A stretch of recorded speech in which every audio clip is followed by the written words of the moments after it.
Hello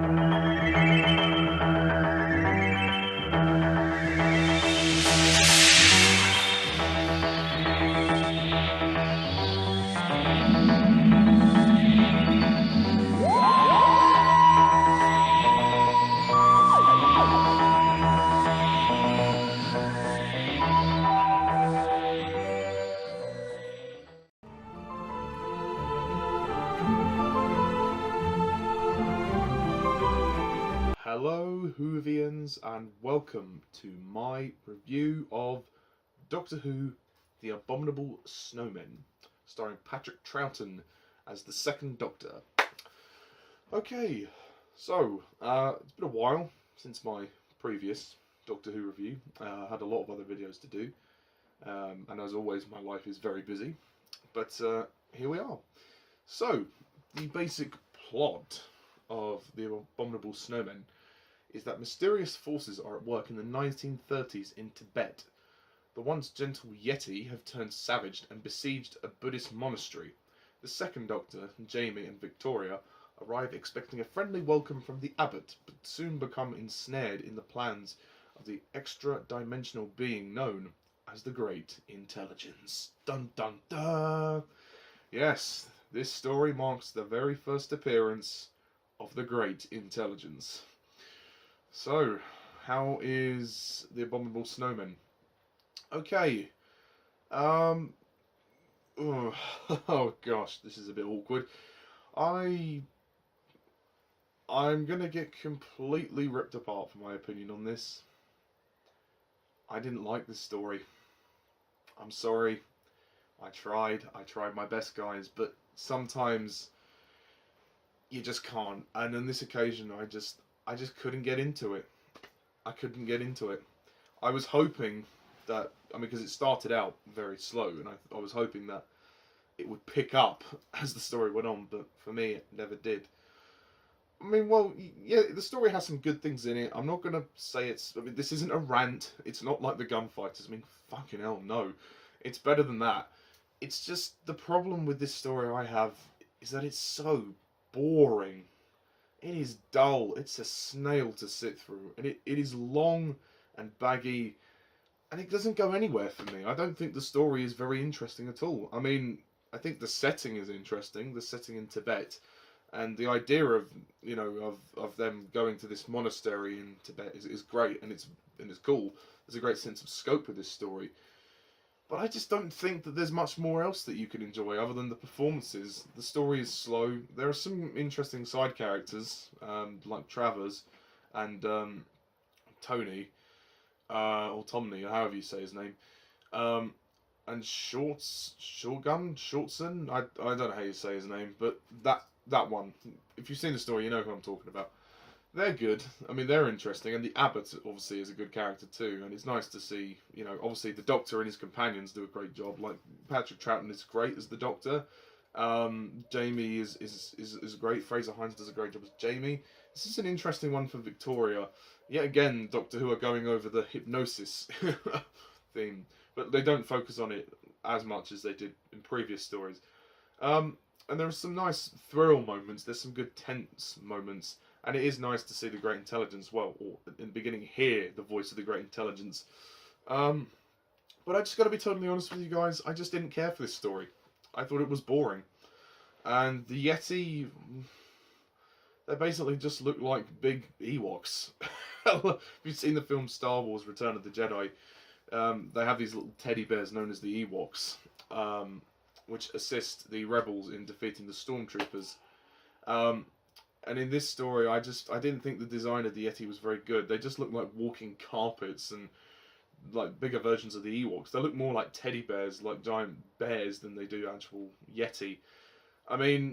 You don't really get to see much expression from them, and I don't think the design was very good. I think if Doctor Who ever revisit the Yeti, they should reconsider the design.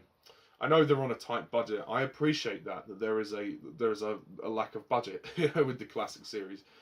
But sometimes you can't always forgive it, and on this occasion, I just couldn't forgive it. They didn't really have much of an impact for me. They didn't scare me at all.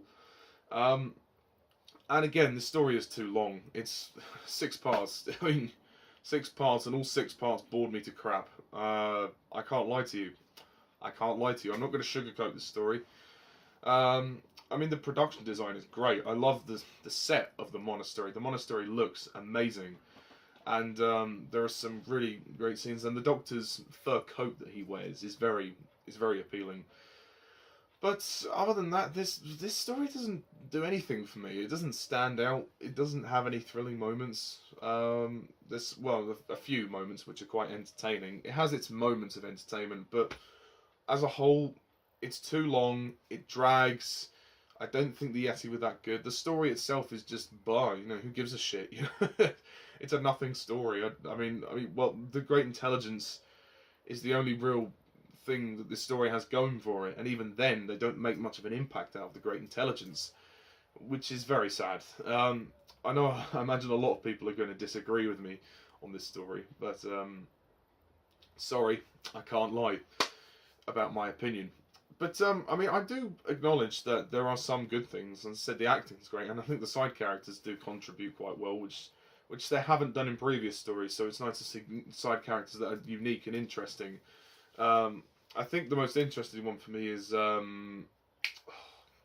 what's he called? Tony or Tomney. When he has to end up defying his faith, you know, to help the Doctor and co. He has to defy his belief and disobey his order that he follows in order to succeed. So he goes on an interesting character journey. There are some interesting character journeys, and Travers is cool. I think Travers is a great character. And the ending of the story is great when he runs off to find the Yeti. But this story, I mean, I don't think it's as boring as The Smugglers. I mean, I think it's better than that, but it's just very, very mediocre. I expected something that had this much scope. I expected a lot more, which is a shame in one way, but there you go. So this review is very brief, but there's not much else to say. Yeah, I mean, if you like this story, fair enough. That's absolutely fine. And before I sort of wrap up, I will just say that, unfortunately, we're going back to loose cannon reconstruction land. Because only one episode survives. Curse the BBC fucker that threw this story out.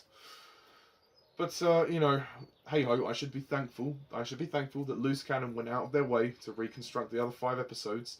Episode 2 is the one that survives, which is much appreciated. So thank you for keeping that one. And they do a good job with the reconstructions on the other ones. Episode 4 was a bit difficult to find online, so if you are planning to watch this story online, just be aware Episode 4 is very difficult to find. But there is a version of it on YouTube that you can get. It's not particularly the best quality, but it's you know, it'll do. So yeah, sorry guys, it's not gonna be a very positive one today. So I'm gonna close off this review by scoring the Abominable Snowmen a 5 out of 10.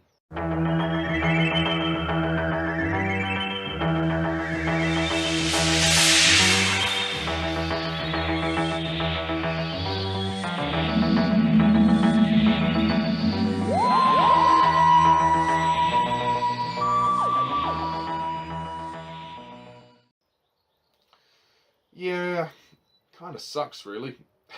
Kind of sucks. I mean, The Smugglers is also quite boring. I mean, I don't know if it's, I don't know which one's worse really. I think this one looks better, and I think this one is more interesting than The Smugglers.